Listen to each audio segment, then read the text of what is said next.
नमः संस्कृताय सर्वेषां विद्यार्थिनां गायत्री विद्या मंदिर उच्च माध्यमिक विद्यालय सांचौर नगरे स्वागतम अभिनंदनं च। तो कल हमने 9th क्लास के अंदर वर्ण विचार पढ़ रहे थे और उन वर्ण विचारों के अंदर अपने वर्णों में स्वर जो वर्ण थे उन स्वर वर्णों की अपने अच्छे से चर्चा की थी। आज अपन जिसकी चर्चा कर रहे हैं वो है व्यंजनम। व्यंजनम का मतलब होता है ऐसे कुछ वर्ण होते हैं जिनका बिना स्वरों की सहायता से कभी उच्चारण नहीं होता है।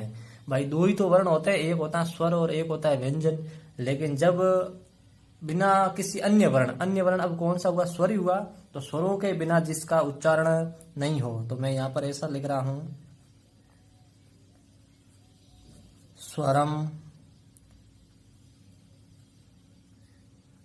अनुयुज्यम इति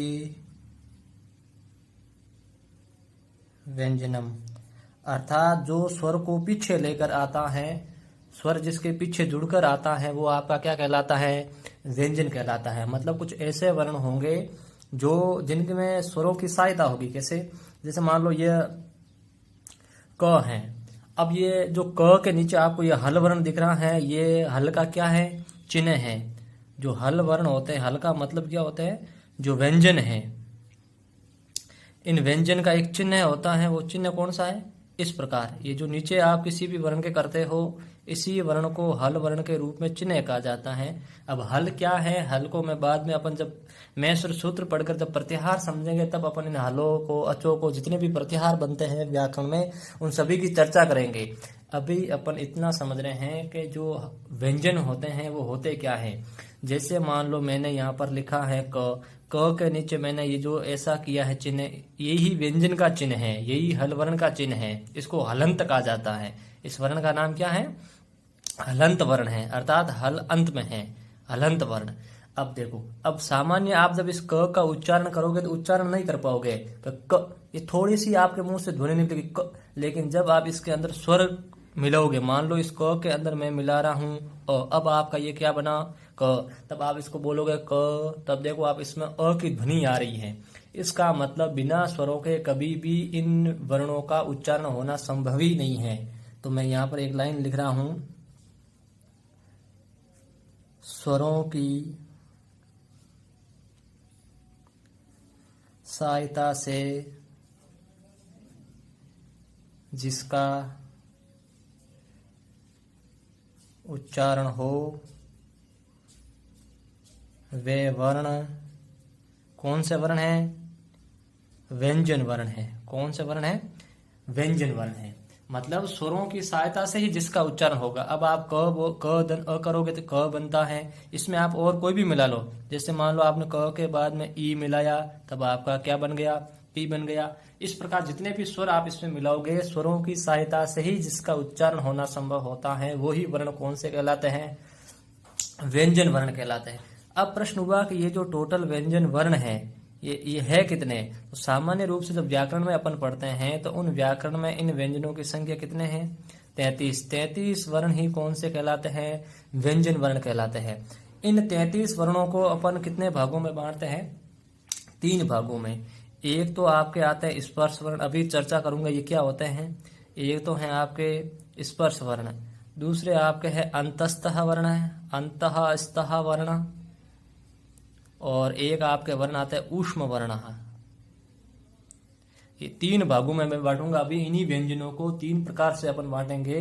33 जो वर्ण होते हैं व्यंजन के रूप में वो कौन कौन से होते हैं। अब देखो आप, सबसे पहले आपका कौन से वर्ण थे, स्पर्श वर्ण। अब स्पर्श वर्ण कौन से होते हैं इसको समझो थोड़ा आप। स्पर्श का मतलब होता है आपके मुख के अंदर जितने भी उच्चारण स्थान हैं, इन सभी उच्चारण स्थानों को जो वर्ण स्पर्श करते हैं, टच करते हुए बाहर निकलते हैं, वो वर्ण अपने कौन से कहलाते हैं, स्पर्श वर्ण कहलाते हैं। मतलब मुख के अंदर जितने भी जो वर्ण आप उच्चारण करोगे तो सभी उच्चारण स्थानों के क्या करेंगे, टच करेंगे। तो टच करते हुए ही ये वर्ण हमेशा बाहर निकलते हैं। तो ये जो टोटल आपके वर्ण होते हैं ये कितने होते हैं, 25 होते हैं। कौन कौन से? ये वर्ण होते हैं क से लगा करके म तक, अर्थात क से लगाकर म तक जितने वर्ण हैं ये सारे अपने कौन से वर्ण कहलाते हैं?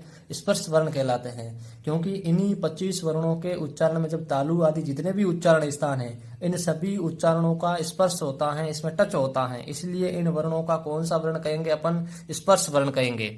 अब देखो आप क्यों कहेंगे? क्योंकि क से लगाकर ये क वाली लाइन 5 है, इनका कंठ है, च वाली लाइन का तालु है, ट वाली लाइन का मूर्धा है, ट वाली लाइन का दंता है और प वाली लाइन का मूर्धा है। इस प्रकार इन सभी का अलग अलग उच्चारण स्थान होने के कारण ये सारे वर्ण मुख के अंदर सभी उच्चारण स्थानों से टच होकर बाहर निकलते हैं, इसलिए इनको स्पर्श वर्ण कहते हैं। अब देखो आप, इन वर्णों का एक और दूसरा नाम दिया जाता है उदित वर्ण। कौन से वर्ण? उदित वर्ण। उदित का मतलब होता है उत, दन, इत। इत एक संज्ञा का नाम है, शुरुआत में मैंने बताया था। इनका नाम क्या है? इत। इत कौन से वर्ण? जो उत है। उत अब कौन कौन से? जो छोटा ऊ इसमें लिया है। तो कुछ व्याकरण के अंदर ये जो आप पढ़ते हो, इनको पहले ऐसा पढ़ा जाता था, कु, चु, तु, तु, पु। ये जो वर्ण हैं, इन्हीं वर्णों को उदित वर्ण कहते हैं। उदित क्यों कहते हैं? क्योंकि इसमें ऊ का क्या हो जाता है? इत संज्ञा होती है और इत संज्ञा होकर के लोप हो जाता है। मतलब जिसकी इत संज्ञा होती है उसका हमेशा क्या होता है? लोप। तो क में जो ऊ है इसकी इत संज्ञा की, इसकी भी की, इसकी भी की, इसकी भी की और इसकी भी की। अब आपके सामने एक तो रह गया क आधा, एक आपके सामने रह गया च, एक आपके सामने रहा ट, त और प। अब आपने इसकी इस संज्ञा कर ये वर्ण बने। अब प्रश्न होता है ये वर्ण आपने इनकी इस संज्ञा क्यों की? इससे हुआ क्या? तब कहते हैं इनका वर्ग बनता है। किसे? जैसे क से लोगे आप क वर्ग। क वर्ग का मतलब होता है क वाली लाइन में आने वाले जितने भी वर्ण है वो वर्ण। च से लोगे आप च वर्ग। च वर्ग में आने वाले जितने भी वर्ण। एक लोगे आप ट वर्ग, जिसमें ट वाली लाइन आ जाएगी। एक होगा आपका त वर्ग और प वर्ग। अब देखो ये जो क वर्ग है, क वर्ग में कितने वर्ण आते हैं? क, ख, ग, ग, ङ। ये कितने टोटल वर्ण हो गए? 5। च में च, छ, ज, ज है, इसमें भी 5। और ट में ट, ठ, ड, ढ है, इसमें भी कितने? 5। और त में त, थ, द, ध है, इसमें भी 5। और प में प, फ, ब, ब, म, ये भी कितने हो गए? 5। तो 5, 5, 5 और 5 टोटल वर्ण आपके कितने हो गए? 25 वर्ण। तो आपके स्पर्श जो ये वर्ण है, स्पर्श वर्ण में टोटल वर्ण कितने हो गए? 25 वर्ण हो गए। इनको कहता है क से लगाकर मैं तक। क से लगा करके मैं तक। संस्कृत में एक थोड़ी लाइन आती है इन वर्णों के लिए, क्या? क आदय। क आदय मतलब क से आदि। क आदि बहुवचन में करते तो कादय। क्या शब्द बना? कादय। जो कादय जो शब्द है उनको कादय, इसको अपन गुण करते तो ओ भी बना सकते हैं, कादयो भी कर सकते हैं, या कादय एक ही बात है। कादय क आदि है, जिसमें आदि मतलब पहले। तो इन देखो इन वर्णों में सबसे पहले कौन सा वर्ण आ रहा है? क। तो क है आदि में, जिसके अंतिम वाला वर्ण कौन सा आएगा? पे वर्ग में अंतिम कौन सा? मैं आता है यहाँ पर। तो म अवसान, म अवसान, अर्थात क से लगा करके म तक, म के अवसान तक, माव सानाहा स्पर्शाहा। ये कौन सा वर्ण कहलाता है? स्पर्श। मतलब क से लगाकर म तक, म के अवसान। अवसान का मतलब होता है विराम। विराम या आप इसका ले सकते हो समाप्ति। मतलब क से लगाकर मैं तक जितने वर्ण आते हैं वो सारे वर्ण अपने कौन से कहलाते हैं? स्पर्श वर्ण कहलाते हैं। अब आप समझे होंगे स्पर्श वर्ण में कितने वर्ण आ गए अपने? टोटल 25 वर्ण। अब देखो अगले की चर्चा मैं कर रहा हूं आपके सामने। अगले वर्ण है अपने अंतस्तः। अंतःस्तः वर्णाः। क्या होता है समझो इसको थोड़ा आप। अंतस्थ का मतलब होता है ऐसे वर्ण जिनका जब आप उच्चारण करोगे तो आपकी जो प्राण वायु है वो मुख के अंदर ही रहेगी। मान लो आप ऐसे वर्णों को बोलोगे तब जो ये हवा थोड़ी आपके मुंह से निकलती वो बाहर नहीं आएगी, वो अंदर मुख के अंदर ही रहेगी। तो ऐसे वर्ण अपने कौन से कहलाते हैं? अंतस्थ वर्ण कहलाते हैं। मतलब इन वर्णों के जो उच्चारण करोगे आप तो इनके उच्चारण में जो आपकी प्राण वायु वो मुख से बाहर नहीं आएगी, वो अंदर ही रहेगी। और इनकी आपकी संख्या कितनी है? 4। कौन कौन से? य, व, र और ल। ये 4 वर्ण ही अंतस्थ वर्ण कहलाते हैं। यणो अंतस्थः, जो यण वर्ण होते हैं वही क्या कहलाते हैं? अंतस्थ वर्ण। य, व और र, इनको कौन सा वर्ण कहते हैं? यण। ये भी प्रत्याहार, इसकी चर्चा भी मैं प्रत्याहार में करूंगा। 4 वर्ण ध्यान रखना, इन 4 वर्णों को अंतस्थ वर्ण कहते हैं। भाई अंतस्थ क्यों कहा? क्योंकि जब आप इनका उच्चारण करोगे तो देखो आप करो य व र ल, आपके मुंह से हवा का बाहर निकास नहीं हुआ, वो हवा आपके अंदर ही रही, जो प्राण वायु है वो अंदर ही रही। तो मैं इसका ये लिखूंगा, अर्थात उच्चारण में, किसमें? उच्चारण में प्राण वायु मुख के अंदर ही रहती है। जब आप इनका उच्चारण करोगे तो आपकी जो हवा है वो मुख के अंदर ही रहेगी, इसलिए इनको कौन से वर्ण कहते हैं? अंतस्थ वर्ण कहते हैं। अब आप थोड़ा और देखो इसको, 3 नंबर पर आपके वर्ण कौन से आते हैं?